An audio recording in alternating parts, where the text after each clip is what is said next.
Bengalis are a superior race. Let's not forget that. पहचाना कौन? Well it's none other than TMC leader Mahua Moitra, जो हर वक्त किसी न किसी कंट्रोवर्सी से घिरी रहती हैं। She is known to be outspoken and fierce, जिसके चलते इनके पॉलिटिकल करियर में काफी अप्स एंड डाउन्स भी आए हैं। इस वीडियो में हम डिकोड करेंगे महुआ मोइत्रो के 15 साल के पॉलिटिकल करियर को और उनसे जुड़े कंट्रोवर्सीज को। हेलो, मैं हूं सिमरन, आप देख रहे हैं switch. Bengalis are a superior race. Let's not forget that. इस वीडियो में जब महुआ मोइत्रो से पूछा गया कि क्या बंगालीज का नजरिया रिलीजन को लेकर अलग है, तो उन्होंने कहा कि Bengalis are a superior race. Superior race का मतलब है कि महुआ बंगालीज को भारत के दूसरे कास्ट और क्रीड से ऊपर मानती हैं। उनका मानना है कि बंगालीज धर्म को किसी चश्मे से नहीं देखते।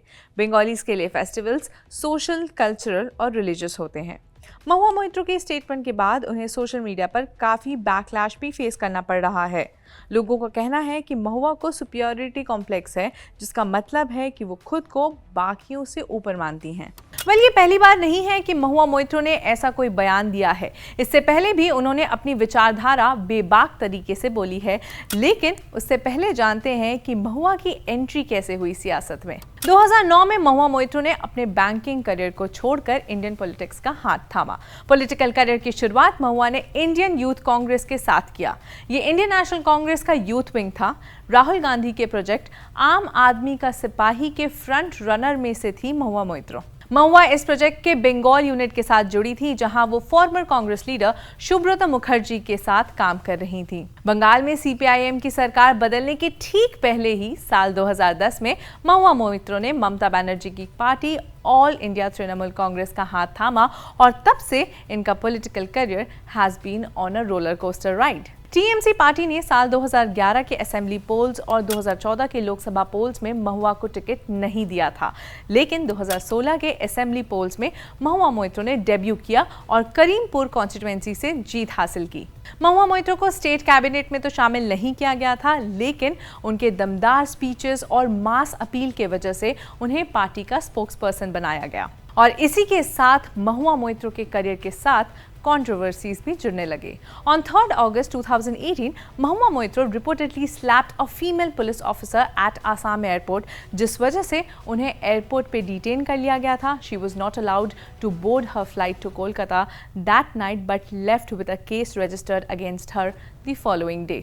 साल 2019 में महुआ मोइत्रो को लोकसभा टिकट मिला from Krishnanagar and she one the seat. जैसे जैसे महुआ मोइत्रो का करियर आगे बढ़ा, उनका रिश्ता कंट्रोवर्सी से और ज़्यादा गहरा होता चला गया। पिछले कुछ सालों में उनका नाम कई बार सामने आया उनकी बेबाक स्पीचेस के वजह से। 26 जून 2019 को महुआ मोइत्रो ने पार्लियामेंट में मोदी गवर्नमेंट पर निशाना साधते हुए कहा कि देश खतरे में है and these are the signs of early fascism. फिर वहीं दिसंबर 2020 में महुआ मोइत्रो ने लोकल न्यूज़ चैनल के एक रिपोर्टर के ऊपर डेरोगेटरी कमेंट्स पास किया, जिस वजह से बंगाल के प्रेस क्लब ने उन्हें बॉयकॉट कर दिया और टीएमसी सरकार ने भी खुद को महुआ के इस कमेंट से डिस्टेंस कर दिया था। 8 फरवरी 2021 में महुआ ने जुडिशरी और सरकार को क्रिटिसाइज करते हुए कहा that the sacred cow that was the judiciary is no longer sacred. It stopped being sacred the day a sitting chief justice of this country was accused of sexual harassment, presided over his own trial, cleared himself and then proceeded to accept the nomination to the upper house within 3 months of retirement, replete with Z+ security cover, quote unquote. Statement में महुआ मोइत्रो ने former chief justice Ranjan Gogoi के ऊपर attack करते हुए कहा है कि भारत की जुडिशरी अब न्यूट्रल नहीं है, क्योंकि वहां जस्टिस गोगोई जैसे लोग बैठे हैं जिन पर सेक्सुअल हरासमेंट का आरोप है। ये थी महुआ मोइत्रो की स्पीच और इस स्पीच से सदन में तहलका मच गया। महुआ को अपोजिशन पार्टीज का सपोर्ट मिला। फिर 11 फरवरी 2021 को बीजेपी लीडर्स निशिकांत दुबे और पीपी चौधरी ने महुआ के खिलाफ प्रिविलेज नोटिस जारी की। फिर साल 2022 में एक मीडिया कॉन्क्लेव के दौरान महुआ मोइत्रो ने एक फिल्म पोस्टर पर अपनी राय जारी की, जिस पर उन्होंने कहा कि गॉडेस काली उनके हिसाब से एक अलग तरीके से डिपिक्ट होनी चाहिए।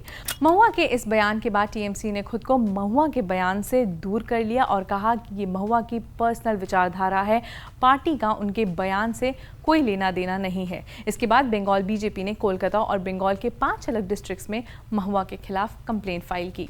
महुआ मोइत्रो हमेशा से ही हेडलाइंस में बनी रही, कभी उनके एक्सपेंसिव लुई विटॉन बैग की वजह से या फिर अपनी बेबाक विचारधाराओं की वजह से। In latest Mahua Moitra was accused in cash for query case, जिस वजह से उन्हें पार्लियामेंट से एक्सपेल कर दिया। इस केस में अलेज किया गया कि महुआ मोइत्रो ने इंडस्ट्रियलिस्ट दर्शन हीरानंदानी से पैसे लेकर सदन में सवाल पूछे थे, जिस पर एथिक्स पैनल ने उन्हें सदन से एक्सपेल कर दिया। इस केस में हीरानंदानी भी अप्रूवर बन गए और कहा कि मोइत्रो ने उन्हें अपने अकाउंट का पूरा एक्सेस दे रखा था on the website of parliament, जहां वो क्वेश्चंस पोस्ट करते थे। महुआ के खिलाफ मनी लॉन्ड्रिंग केस फाइल करने वाले सुप्रीम कोर्ट लॉयर जय अनंत एक वक्त पर महुआ मोइत्रो के साथ एक रिलेशनशिप में भी थे। उन्होंने ये भी एलेज किया कि महुआ मोइत्रो ने उनके पेट डॉग को किडनैप किया था। महुआ मोइत्रो ने एक डैनिश फाइनेंसर लार्स बोरसन से शादी की थी। आगे चलकर दोनों का डिवोर्स हो गया और फिर वो जय अनंत के साथ लगभग 3 साल के रिलेशनशिप में भी रहीं।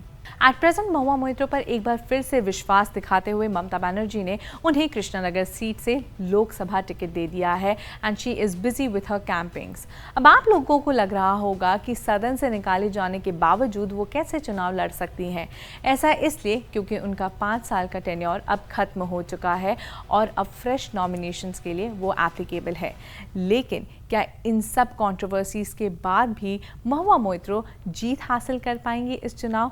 आपकी क्या राय है, हमें कमेंट्स में बताएं और देखते रहें स्विच।